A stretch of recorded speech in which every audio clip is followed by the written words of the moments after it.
বিসমিল্লাহির রহমানির রহিম। সবাইকে স্বাগতম জানিয়ে সি প্রোগ্রামিং এর একটা নতুন সিরিজ শুরু করতে যাচ্ছি। তো শুরুতেই আমরা দেখি যে প্রোগ্রামিং জিনিসটা আসলে কি। প্রোগ্রামিং হচ্ছে কম্পিউটারকে দিয়ে কাজ করানো, অর্থাৎ কম্পিউটারের মাধ্যমে কোনো একটা কাজ করিয়ে নেওয়া। কম্পিউটারের মাধ্যমে কোনো একটা সমস্যার সমাধান করাটাই প্রোগ্রামিং। এখন কম্পিউটারের মাধ্যমে সমস্যা সমাধান করতে গেলে কম্পিউটারের সাথে নিশ্চয়ই একটা কমিউনিকেশনের প্রয়োজন আছে।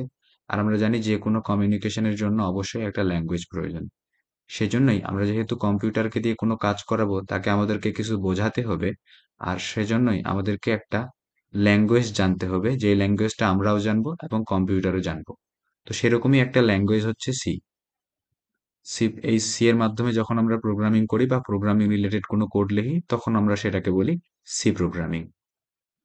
তো এখন দেখি এই প্রোগ্রামিংটা আসলেই কিভাবে কাজ করে এবং কখন আমরা আসলে রিয়েল লাইফে এই প্রোগ্রামিংটাকে নিয়ে মাথা ঘাঁটাবো।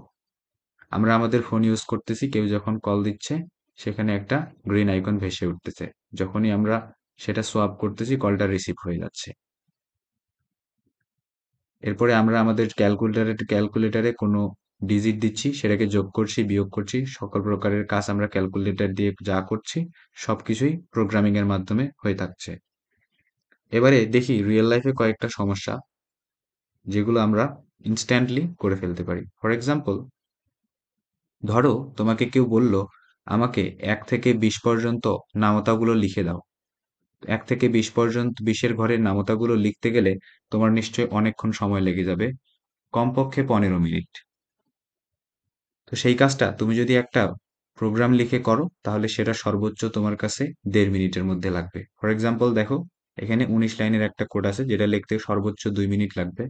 এবং এটাকে যদি আমি রান করি, তাহলে দেখা যাচ্ছে এই দিক দিয়ে গেছে 1 1 কে 1, 2 1 কে 2, 3 1 কে 3, 4 1 কে 4, 5 1 কে 5, 6 1 কে 6, এরকম করে গেছে। এবং এইখানে তারপর 8 1 কে 8, এরকম করে গেছে। তো এই পর্যন্ত 10-এর ঘরের নামতাটা শেষ। তারপরে 2-এর ঘরের নামতা শুরু হয়েছে। তো এরকম করে এখানে খুব সহজেই নামতাটা হয়ে গেল। এখন যদি তোমাকে কেউ বলে তোমার কাছে 50 জন স্টুডেন্টের নাম্বার দেওয়া আছে, তোমাকে তাদের মধ্যে র্যাঙ্ক বের করতে হবে। অর্থাৎ যে যার র্যাঙ্ক 1 তার মার্ক কত এবং তার রোল কত, যার র্যাঙ্ক 2 তার মার্ক কত এবং তার রোল কত। তাহলে এটা সর্টিং করা নিশ্চয়ই তোমার কাছে একটা সময় সাপেক্ষ ব্যাপার। কিন্তু তুমি যদি প্রোগ্রামিং এর মাধ্যমে এটা করো, তাহলে শুধুমাত্র 50 জন নয়, তুমি যদি 1 মিলিয়ন স্টুডেন্টের ডেটা নিয়ে করো, তারপরে সেটা সর্বোচ্চ 30 সেকেন্ড লাগবে। তাহলে যেখানে 1 মিলিয়ন স্টুডেন্টের ডেটাকে হাতে গুনে এনালাইজ করতে গেলে কমপক্ষে 1 মাস লেগে যাবে, সেটা তুমি 30 সেকেন্ডের মাধ্যমে করতে পারছো প্রোগ্রামিং এর মাধ্যমে। ফর এক্সাম্পল, এখানে 50 জন স্টুডেন্টের ডেটা দেওয়া আছে। এখন তোমাকে যদি এটাকে সর্টিং করতে বলে, তুমি মাত্র 58 লাইনের একটা কোড লিখলে এবং সেটাকে তুমি যদি এখন রান করাও, তাহলে দেখবে সুন্দর একটা রেজাল্ট চলে আসছে। Roll 6, rank 1, mark 99, roll 45, rank 2, mark 98, এরকম করে সুন্দর একটা রেজাল্ট চলে এসেছে। শুধু তাই নয়, আমরা যে ক্যালকুলেটর ব্যবহার করি, সেরকম যদি একটা সিম্পল ক্যালকুলেটরের প্রোগ্রাম আমরা দেখি, তাহলে এইখানে একটা ক্যালকুলেটর তৈরি করার ছোটখাটো একটা প্রোগ্রাম আছে। তুমি চাইলে এর থেকে ভালো প্রোগ্রাম লিখতে পারবে। সো এই প্রোগ্রামটা যখন, এটাকে ডিলিট করে দিই, নতুন করে আবার রান করি। ওকে, এ বলতেছে enter an operator like plus, minus, into and divide. তো আমি যদি যোগ করতে চাই, তাহলে আমি এখানে প্লাস দিলাম।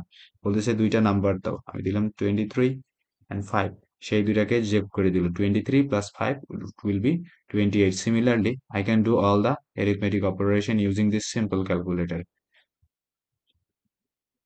এরপরে দেখো, ধরো তোমার কাছে বাংলাদেশি টাকা আছে, তুমি চাও সেটাকে ডলারে কনভার্ট করতে কিংবা ইন্ডিয়ান রুপিসে কনভার্ট করতে। তাহলে সিম্পল একটা প্রোগ্রাম লিখে সেটা তুমি করতে পারো, হাতে কলমেও সেটা তুমি হিসাব করে করতে পারো। কিন্তু তুমি যদি চাও, তোমার কাছে একটা প্রোগ্রাম থাকবে, সেটা শুধুমাত্র তোমার এই কাজগুলো করে দিবে, যেখানে তুমি টাকা ইনপুট দিবা এবং সেটাকে ইউএস ডলারে এবং ইন্ডিয়ান রুপিতে কনভার্ট করে দিবে। তাহলে সিম্পলি সেই প্রোগ্রামটাকে তুমি যদি রান করাও, তাহলে সে বলতেছে ইন্টার অ্যামাউন্ট ইন বাংলাদেশি টাকা। আমি যদি বলি 200, তাহলে সে বলতেছে 200 বাংলাদেশি টাকা is equal to 1.8 US dollar এবং 150 to Indian rupees. So this is some example, by watching which you can understand what is the necessary of programming actually. পরের ভিডিওগুলোতে আমরা দেখব প্রোগ্রামিং এর কিছু বেসিক জিনিস, লাইক ডেটা টাইপস, ভেরিয়েবল,